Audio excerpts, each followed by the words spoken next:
دوست دارم بزنی.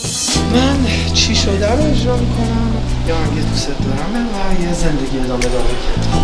هم ستش از کاره خیلی سلام خوبی؟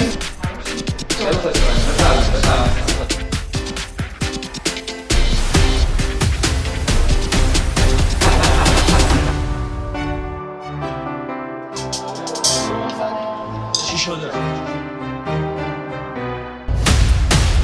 با آقای جمشیدی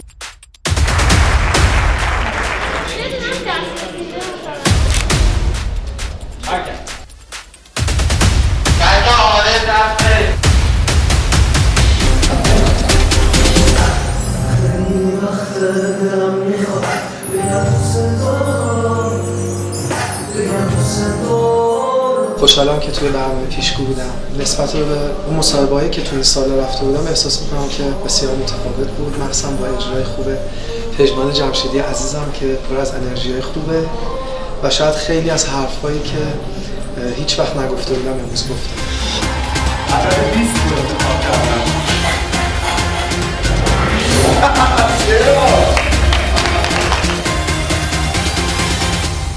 فکر کنم همه به یک نوعی به فکر یک آینده متفاوت هستیم و پیشگویی کردن اونم سخته خیلی زیاد.